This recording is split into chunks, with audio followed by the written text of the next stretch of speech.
Well guys, what's going on, man? This is bittersweet right here, but if everything goes right, you see this right here, we're gonna go like bam. Stay thirsty for Jesus. Keep praying because I showed you the Jeep. It looks so naked and stuff because there's no tent on it, there's no rails on it, and everything. And this is probably the last time we're getting gas because we're getting gas right now. We're at a gas station. It's probably the last time we're getting gas because we're going to look at a new car, and we're probably picking up the new car today and giving this one away. See you guys later. He makes all things possible, and you know we got to thank him for being able to do this and take the kids and set this up the way I wanted to and be able to do that, because without him allowing us to do it and you know making me capable to work and get everything, couldn't be done. So, and boom, like that. Still a 4-letter word, but not Jeep. Yeah, Ford that is. Oh yeah, got that bad boy looking right, got everything switched over. Hopefully its first maiden voyage is gonna be out to Tennessee again, going up where we left off in the snow last time, looking for Wasp, Tennessee. Hidden ghost town in the woods. We've got a GPS location. We're gonna go camp, so probably like before, we'll head up Old Buzzard's Roost because it's right there in the area. Maybe Hurricane Creek, you know, give it a little shakedown run, see what it can do, see what it can handle. We should be good. The only thing we don't have that the Jeep had, other than a little extra travel and solid axles, is maybe a front locker and a sway bar disconnect. But what we don't have there, we got a whole lot more up under the hood because that baby's tuned and ready to roll. We should be up close, I don't know, maybe 600 horsepower, around 700 foot-pounds of torque. Shh. Don't tell anybody. We drive it like a soccer mom or dad, you know. Just a little bit. We just got that power if we need it. That's what I'm talking about. And man, compared to the Jeep with like what, honestly 200 and something maybe horsepower, 200 foot-pounds of torque, yeah, there's a difference. There's a difference. Oh my goodness, look at how good that thing looks. Yeah, you know, every vehicle's got a few problems. I mean, there's some issues with the old Fords. There's some issues with the Jeep. We'll just work through all of those together. Come on along, ride with us. Oh, hold on. The best part. Let's get up in here. Hold up. All right, this is what we needed. Okay, yeah, there's the kids. All right, but look at this. I got 8 seat belts, guys. 8. Count them. 1, 2, 3, 4, 5, 6, 7, 8 seat belts. That's what I'm talking about, okay? Literally 8 seatbelts. That's what I wanted. And I got my sunroof, so I mean, honestly, the front roof is what opens. It's about as big as the, you know, front T-tops were on the Jeep. Now here's the catcher, okay? I wanted to fit everything with the 3rd row up. So, you know, there's some storage compartment under there. So, you know, the Jeep, we had everything and anything, and we had multiples of it. Well, on here, we have everything and anything. We just weren't able to fit multiples of it. So we do have enough for each adventure, but if we end up and use any item or anything like that, then we will have to restock when we get back.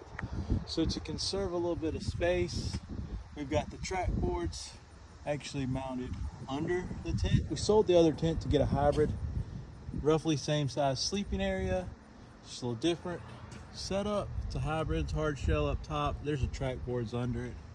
We actually used the Jeep rack that was on top of the Jeep, did a little customization and put it up on this one. That's what she looks like there. We'll get you some videos and pictures of it open on our next trip. Then I like the hybrid because up top we got the 2 cross rails up there. I mean, we're running out of space everywhere. So if we need more up top, you know, especially for that Christmas tree, strap it up top. Strap the kids in, strap the friends in, strap the wife in. I mean, everybody's got heated, cooled seats. I don't know, whatever. You know, it's got more stuff than I'm using, but who knows? All right, it come with it. It's there. Got some different boards on it. We ended up doing the same tires as the Jeep. Went with basically 35 1250s, 17-inch wheels. So back in the back, it's like a 2.5-inch lift. Didn't have to trim anything. Moved the bump stop down, so we're good there. Fender wheel tuck up under the fender, or inside the fender when it compresses. IFS all the way around. So the front, if you can see up right here, the little felt used to go down, so we did have to trim that. We did actually have to cut the inside of the fender, little fiberglass metal, you know, get the cutter out, sawzall, just do it nice, guys. Just do it nice. Cut it up, mock it up, make it work. Okay, so in the front, if you actually look, we did have to come here and cut it at a little bit of an angle and go back there. Same thing for the felt here. We ended up having to take some of it out there to fit, but we can get full bump, turn, lock to lock, no rubbing, no issues there. We were going to clean out some of this if we had to, but we didn't have to. So the front will tuck in the fender. So if you look down the side, we got just a little bit of poke going down it. Like I said, about a 2.5-inch lift up front. So the steps, the top, the roof, you know, back, like I said, clears, blacked out some stuff. And then as far as, oh yeah, a little nifty here, not too bad. It's like $7 and I blacked that out. You know, a little bit of vinyl tape, cheaper than $300 for the shop to black it out. It works. We'll get, yeah, no scratches yet. Wait till we go on a couple trips, then it'll probably have some down it. Up front, engine wise, like I say, we did a tune with 5-star tuning to bump us up. So we're on 93 octane. And we did the transmission as well. We rewrote it. For the most part, even in normal, we go through the gears linear. It'll still do a little bit if according to how you're in the throttle. All the other drive modes still work the exact same. They're just like, so like sport is way more aggressive. It is just like a beast, waiting and ready for you to mash the gas. No worries at all there. You know, we're not gonna, like, you know, go burning out. We did try before we swapped out the tires. Just one time I wanted to lay into it and see what it would do. We went all the way through first gear, all the way through second gear, and halfway through third. Just way more power than the Jeep. So the other thing we did do, let's see, I don't even have a computer, you know, so I'm on the iPhone or the iPad, which I did the 5-star tuning. We were able to do that with the phone and the module, so I was able to write that. The other stuff, so the way Ford does it, there's two options. Jeep, they make it easy, okay? You know, what is it, Z Automotive? You buy a programmer, you run some switches on the steering wheel, you call it a day. You can change what you want. That's great. I was used to that. I wanted to change what I wanted on this. So, like I say, 5-star took care of the engine and the transmission. That one was simple enough. The other one, I actually had to buy a license through Ford, so through Ford Scan, I say, and a laptop and a couple different wires to plug in and then rewrite the system inside for all my little goodies and stuff I wanted to change there. And let's just say none of that, guys, is in like plain English. It literally looks like if you're gonna write a web page. So that's a little crazy. That was not good. I see like 8 hours at a laptop, dead batteries, you know, all the good stuff like that. And well, nothing really worked. Every check engine light, every message was on. I had a big problem. Literally went to bed that night at like 4 a.m. Was thinking to myself, wow, I'm gonna have to get it towed to Ford. so I can get this issue fixed. Well, I just reset the next morning, reset, reboot, restart, let's try it again. Well, there was a problem in my PCM and my BCM communicating with each other. So all that come down to was the tire size. Everything else I wanted changed, no beep when you shut the door, fog lights stay on with the high beams, auto start stop disabled, automatic roll the windows down, automatic roll them up, all the goodies, all the little stuff that I wanted to change like I had on the Jeep. I got changed. There was only one wall I hit, and still to this day I don't know how to fix it. I've searched, nobody online knows how to adjust it. But on like 3 years, I think, of this, the F-150s or 250s, Ford doesn't, like the BCM and the PCM won't communicate if you change the tire size on the PCM to correct the speedometer. Now I can change it and it will correct the speedometer, but then half the stuff on the vehicle doesn't work. So that's not gonna fly, not gonna do it. So I actually had to contact Ford, get them to look up the specific VIN number, because heck, I didn't remember what code was in there for the tire size. 8 hours, I had literally like messed up the file that I saved that was stock, so I couldn't revert back to stock. I'd already deleted it by accident, so that didn't work. So I looked up the VIN, found everything through them, got the numbers. Turns out my tire size was like 9CA3845. Who knew that like a factory 31-inch tire or whatever was called that? Well, now we know. Call it a day. So we got that switched out. We got that put back in. Relearned the system to relearn the BCM to the PCM. So then they liked each other. Handshake, hug, make up, whatever. Great day, guys. So all in all, what that means, is my speedometer is 2 mile an hour off. Just gonna deal with it. Like set the cruise at 60 or whatever, 58. If it's 55, you're going like 5 over, somewhere around there, or you're going 7 over. It's not worth me absolutely losing my mind over, because I was so scared and so worried that I had just completely fried my whole entire computer systems as I'm sitting there with a laptop looking at like 1,000 pages of web coding, But we got that taken care of. We got everything set. We actually do have full skids under the bottom. They're not super thick. They'll handle some dirt, but not rocks. But we do have, did the full skids under the bottom to take care of that. And I think that's about it wrapped up. Real quick, I know we showed you the boards under it. So the hybrid tent actually comes with these straps right here. Literally, if I unhook those, the tent goes up.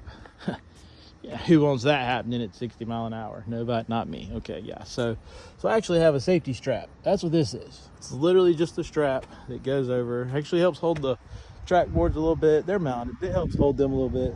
So our little strap comes over here. It's literally just a little clip. It's actually for a surfboard. That's why it's all padded around it. But that's my safety. So we're good. And then, you should keep it down, like that. Just a real quick note. If you're still with me now, it's all right that you can hear this, because otherwise you've already missed it. But we all know I like speed sometimes. Not good. I've gotten in trouble before. 3 under the speed limit from now on. That's what we do all the time, guys. 3 under. We're not going over. Okay, but let me just say that if, for example, you were to have this same setup right here, once you get into 3 digits, you're actually starting to create lift. So she gets a little light on the suspension, a little light on the road, because with the tent, the height we're at, and everything, we just don't have enough downforce at that speed to keep us pushed down to the road tight. We start actually picking the vehicle up off the road and it's trying to fly. So, they say just keep it in the 2 digits. You're good. Keep it in the 2 digits and it doesn't happen. It handles great. I mean, we pulled the camper with it already. Absolutely amazing. Just pulls it like a dream. And you probably heard me when we pulled the wife's car. I didn't necessarily love it compared to the Jeep, but I will say after reprogramming the transmission and a few other things, it's my first turboed vehicle, twin turboed at that. But once you get everything dialed into the sweet spot, I like it better now. And I didn't even know this. Just a little note. You're already with me this far. So it's 10-speed transmission. Not loving it that much anyway. But I knew in her car when we pulled it, you could like manually change the gears and keep it in the gear you wanted.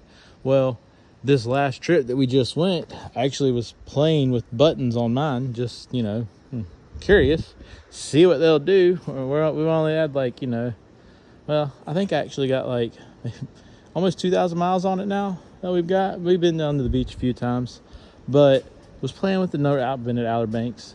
But you can actually tell the transmission what is the top gear you want it to go into. So in essence, if you want a 8-speed or a 6-speed, you can it'll allow you to bring those gears down from the top.